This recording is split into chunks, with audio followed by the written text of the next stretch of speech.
On this edition of Independent Sources, Losing the Poles. What's behind the diminishing Polish population in the long-time enclave in Greenpoint, Brooklyn? And the French disconnection. Why French expats in the U.S. are not so pleased with their new president.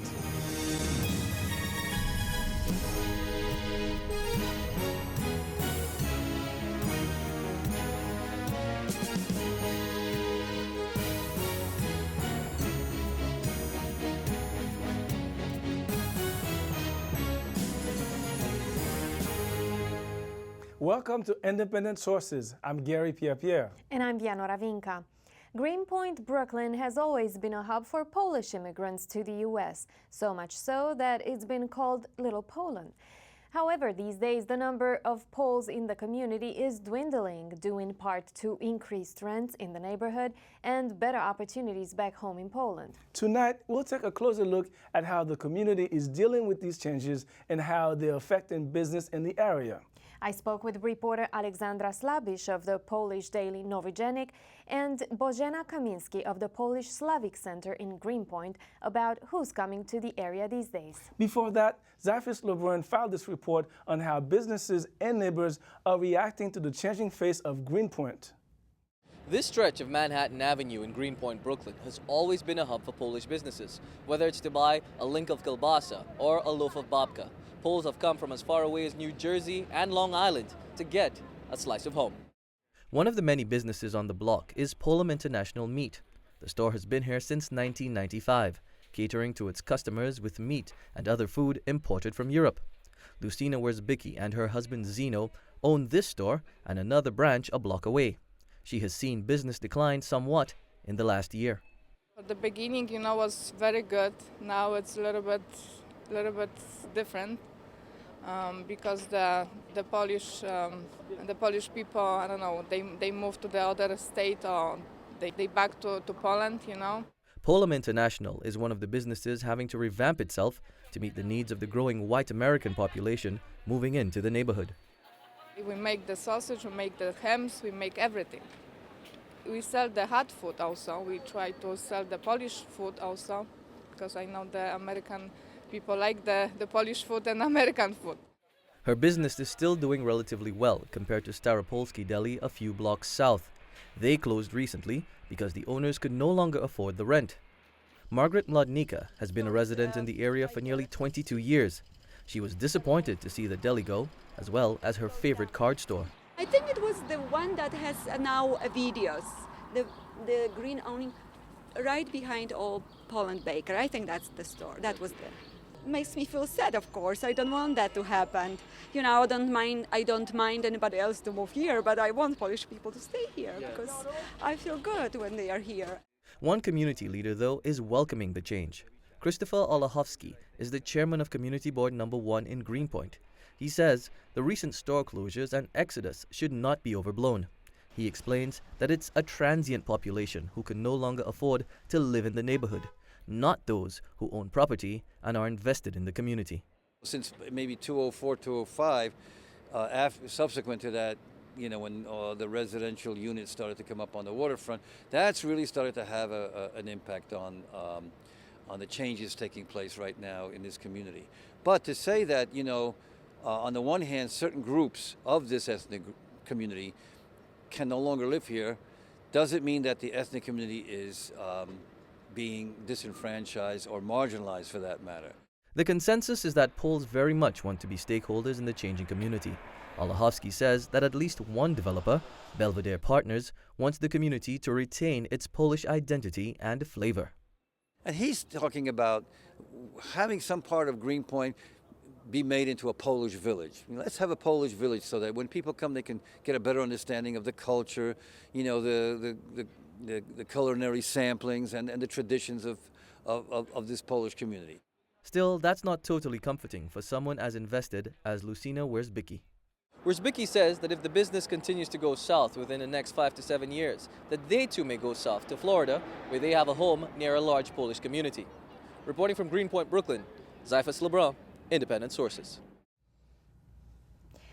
One article in the Polish press has it that About 5 years ago, if you walked to the streets of Greenpoint, you could assume that most people would speak Polish. Now, with the gentrification strongly impacting the neighborhood, how much has that changed, Alexandra? I think you can still speak Polish in the streets of Greenpoint. However, the signs will indicate the changes, the shop and store signs. You'll see more American-sounding names rather than Polish-sounding names, as Polish businesses are starting to vanish from Greenpoint, or they're moved to neighborhoods where the Poles from Greenpoint have moved to. What are those neighborhoods? Ridgewood and Maspeth in New York are becoming predominantly Polish, or becoming second Greenpoint, as we like to call them. We will talk about the businesses in a second. I would like to ask Bożena, how has the Polish Slavic Center been impacted by this massive move, if I may say so, of people leaving Greenpoint and moving to other neighborhoods in the city? Well, the center is affected as well. A lot of people, like Alexandra said, moved to from Greenpoint to Ridgewood and Maspeth, mainly for economic reasons. The economy made it very difficult for them to maintain their apartments in Greenpoint. And the same thing is also that they go back to Poland. They do go back to Poland. They feel that it's closer to their families, and I would say one of the reasons is also that the visas that the relatives, they will have to get the visa to travel to the United States and see them, and when they're living somewhere in Europe, they don't have to apply for visa. They can just travel every place you want. This trend of Poles going back to Poland started a few years ago, perhaps after 2004, when the country was accepted in the European Union and people thought that there's more opportunity back home, right? To what extent is that still true today with the global economy being in such a bad shape, Alexandra? I think we did a story once on how the reverse migration actually has ended. It was pretty visible, I would say, 2-3 years ago, when the dollar and this Polish currency, the zloty exchange, was not in favor of people working here and sending the money back home. And that's when a lot of people moved back, because they were supporting their families and they were not making enough money here. Sometimes they did not have legal papers, so it started not to be profitable for them and convenient for them to be here. As far as numbers go, I think in the 10-year period between 2000 and 2010, New York lost about 6,000 Polish-born people who lived here, either permanently or temporarily, and either they moved to other parts of New York or New Jersey, or they went back. Here we can see that by the numbers. The Polish and Slavic Center, we used to have 56,000 members in our organization. Now we have 46,000. So you can see the 10,000 difference of the membership. Either most of those people either move out of the New York State, or they went back to Poland. And some of it, does it have to do with tighter immigration laws and not being able to get a legal status here in the United States? Yes. Exactly. I think there's significantly fewer people coming here just temporarily for work purposes because of the tighter immigration rules, and because it's easier to go to European countries now that we don't need any special permits to work in Great Britain or Germany. Who is the Polish Slavic Center catering to right now? Right now, we service, main of our services are for the seniors, for people who are above 60 and up. But we do have programs for the children as well. We have recently we have more people who are, I would say, in few years, maybe 2 or 3 years, we have more people who lost their job and they're looking to change their profession. So they need assistance with writing the resume or helping them to look for a different type of job.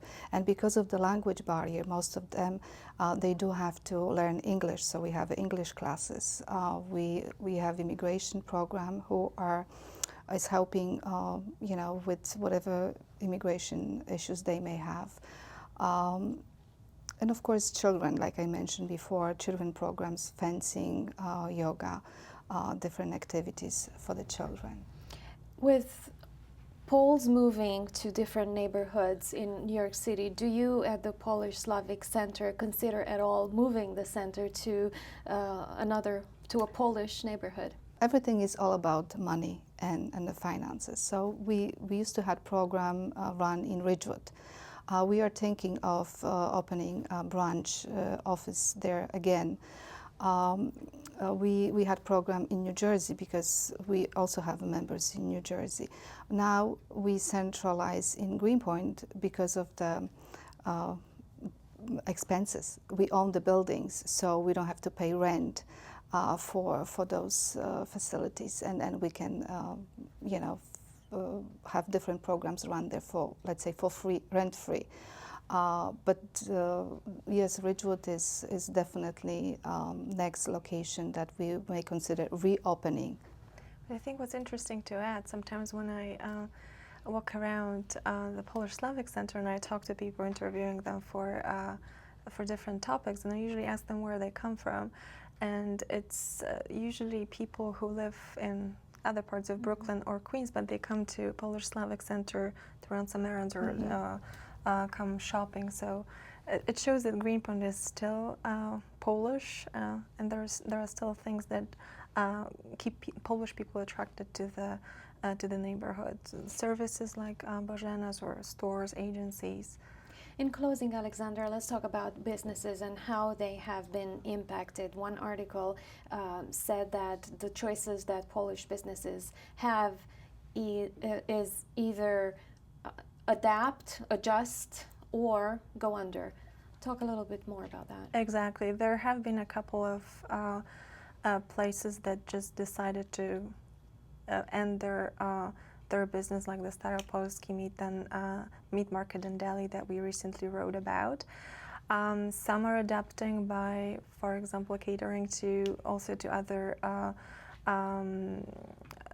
inhabitants of the neighborhood. There is, for example, a Polish-run French bakery. I know of a beauty salon that whose name doesn't sound Polish at all. Some are just moving to Ridgewood or to Maspeth, where there is a growing Polish community. They're branching out, like, for example, shop and chemistry, or they're just moving, closing and opening another location in Ridgewood, which was the case of Wizard, the electronics store. How many of them are closing, though? I don't have the numbers exactly, but I would say a couple of %. It's because they're often, like in the case of Staropolski, the lease expired, the old lease expired, and the new lease is so high that it discourages people. And some of them, like the owner of Staropolski, decided, just to take a break because she's been working there for more than 20 years, and this kind of business requires a lot of attention, and it's pretty much 7 days a week. And some of them just can't afford to extend the lease at a higher price. Bożena, would you like to add anything to that? Yes, I agree what Alexandra said, but the one point that I wanted to stress out, that most of the real estate and a lot of buildings still are the owners of those buildings are the Polish people, which is thanks to the Polish and Slavic Federal Credit Union, who at that time, when it was so difficult to get a loan, gave those loans to the Polish immigrants. So the through the credit union and the Polish and Slavic Center, the neighborhood became more strongly Polish. And of course, there are Polish churches still.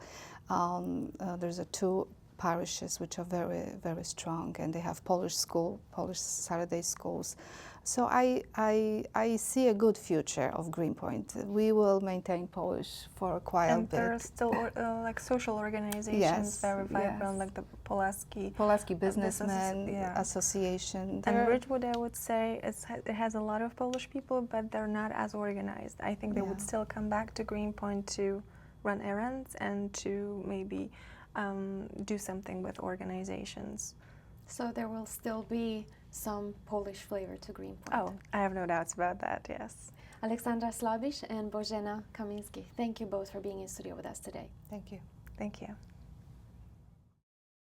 Still to come on Independent Sources, why French expats in the United States may not be too thrilled about their new president. Before that, Abby Shola has some other news. Thanks, Vianora. Here's a look at some headlines from the ethnic media. From Voices of New York, members of the ethnic media are praising President Obama's approval of same-sex marriage.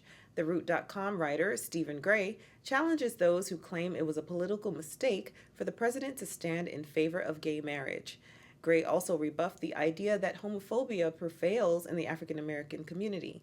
This while a Pew Research Center poll shows that the percentage of blacks who oppose same-sex marriage is only 2 percentage points above whites. According to the article, President Obama's support in the black community will likely remain strong. The Jewish Forward also collected reactions from Jewish leaders.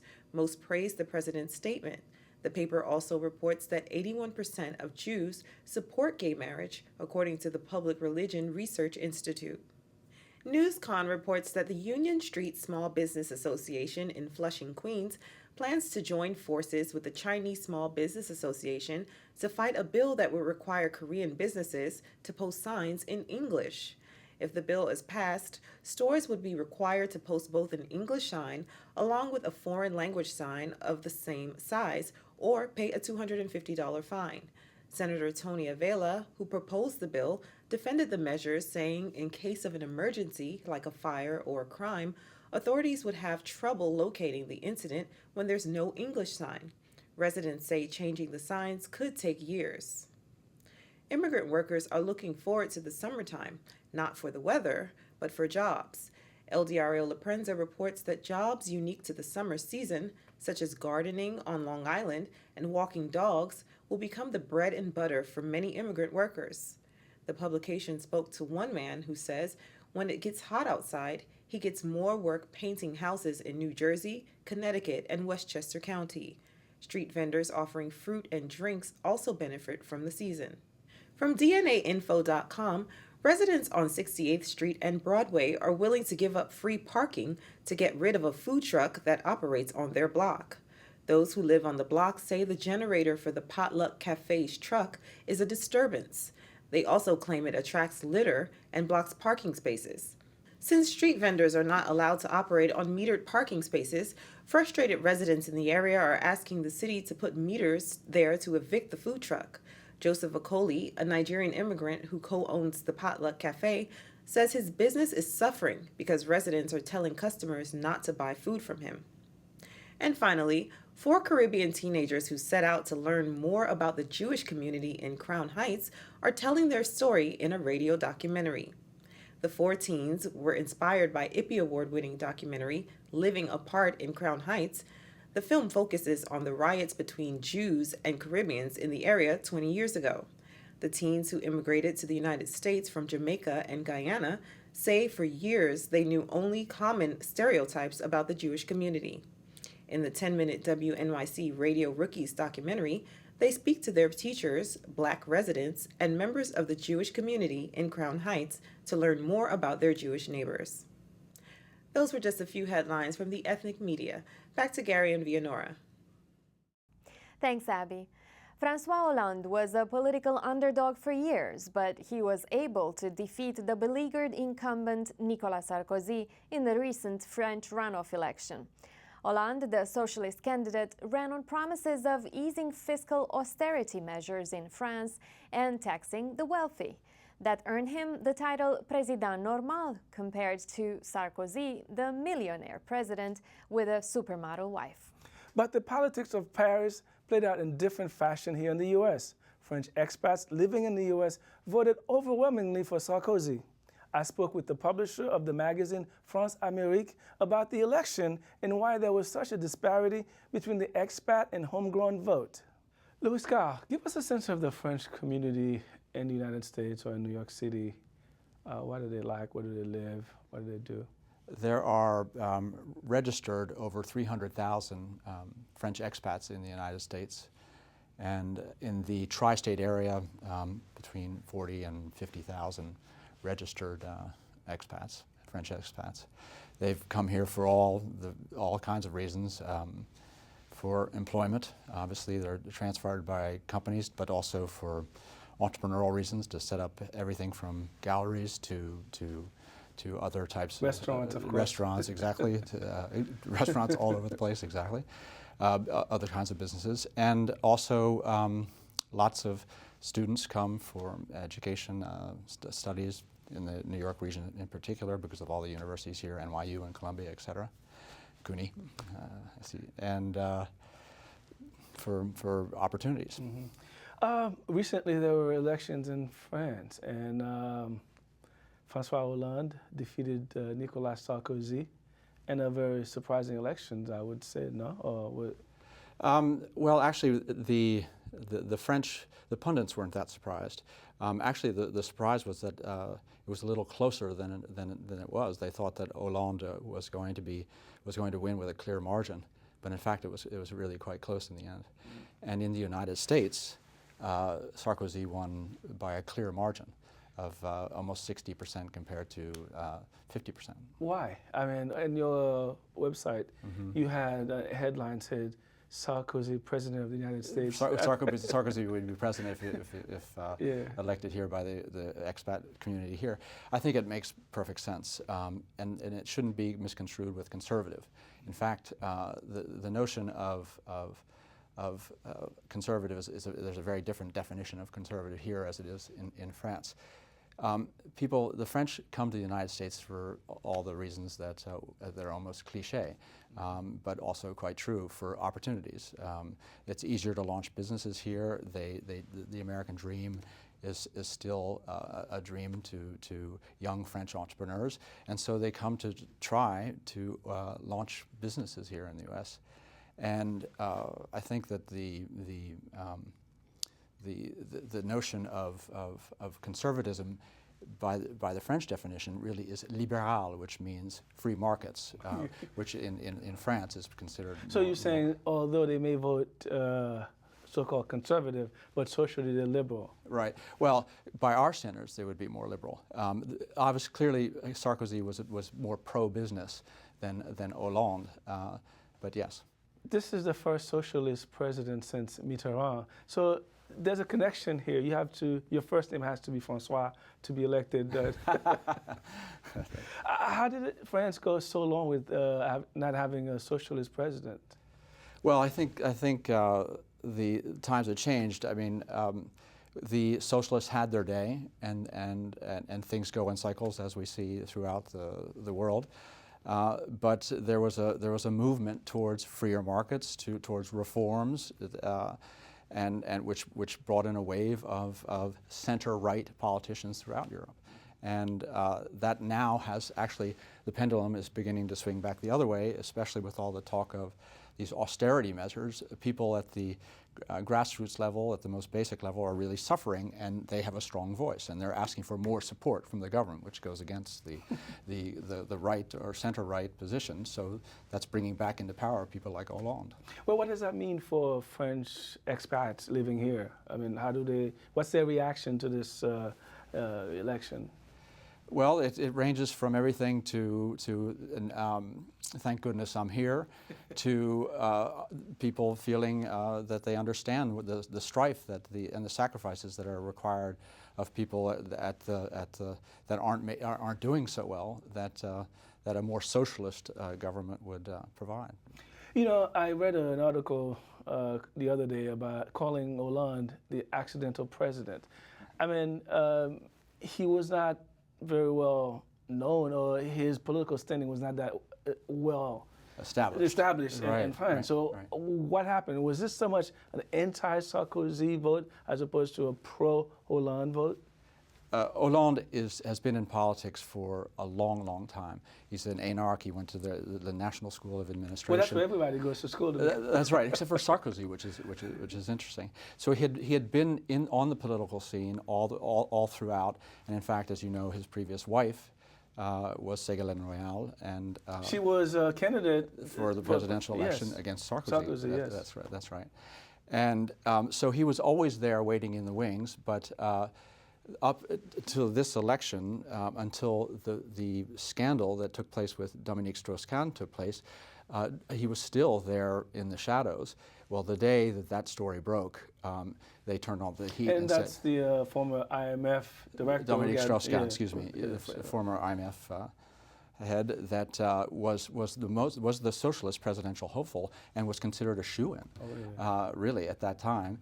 When he dropped, Hollande filled the void, and there's been such a backlash to the way Sarkozy handled his first years of the candidacy of his mandate, that he never was able to recoup the damage that was done, if you will, and Hollande won the people's hearts. Well, some political experts are talking about the austerity measures that are going on in Going Europe too now. far. Yeah. Well, talk about that. That's very interesting. Well, that's this point. Reforms are required to get the house in order, like here, like all over the world, where we have too much debt. But the Europeans feel it has gone too far. And while it's true they have to get their house in order and pay back their debts and improve their credit standing, there's a question as to how fast and how hard we should be pushing in terms of the austerity measures. Hollande's taking advantage of that. The timing couldn't have been better for him, because initially it looked like, yes, we all have to step up to the plate, and we need people like Merkel saying we're going to pay our bills, and the English did as well, and Sarkozy brought France on board with that. Well, it's gone so far that people are starting to say, well, maybe we need a little stimulus as well as being responsible. And that suited Oland perfectly, who said, you're absolutely right. I'm a reformist president that will settle debt, but I'm also not going to let the little man continue to suffer. So he's going to have a very difficult challenge ahead of him, balancing those two challenges. Well, let's talk about that. I mean, how does he balance these conflicting somewhat issues? Right. Well, I think that's what the opposition tried to hit on, and perhaps like all in all political races, they didn't go too much into detail as to how they were going to settle that. But he claims that he can also balance the budget, but also perhaps relax some of the strife and struggle of the little man by, guess what, raising taxes on the rich. And that's also sounds familiar. Sounds familiar, and they also took advantage of positioning Sarkozy as a friend to the rich and not a friend to the everyday man. And that was Mr. Tout le Monde is how Mr. Everyday Man is how Hollande cast himself. Okay. So that is going to be his challenge. Now, just as we're hearing in our elections, is he going to be able to raise taxes enough on the rich to fill the void? No, it's just not possible. And as we hear in the debates here in the U.S., raising the taxes on just a certain percent of the rich, unless it was a massive tax, it's not going to address all the problems. So there are going to be sacrifices that are going to be required, and it's going to be a challenge. Can he chart the course? Can he pull it off? Mm-hmm. Well, that's a good question. That's why the elections were so close. I think it's going to be a real challenge. We don't know. He's certainly very bright. He's certainly very experienced. He's knows the political world. Hopefully, he has the agility to pull it off. But he's, interestingly enough, now that he has public support, interestingly enough, he didn't win by a wide margin. He's going to need that to put through these reforms, because at the end of the day, it's going to be unpopular. All right. Well, thank you very much, Louis Kyle. Thanks for being here. Thank you, Gary. It's my pleasure. That's our show this week. Thanks for staying tuned. Till next time, be independent-minded.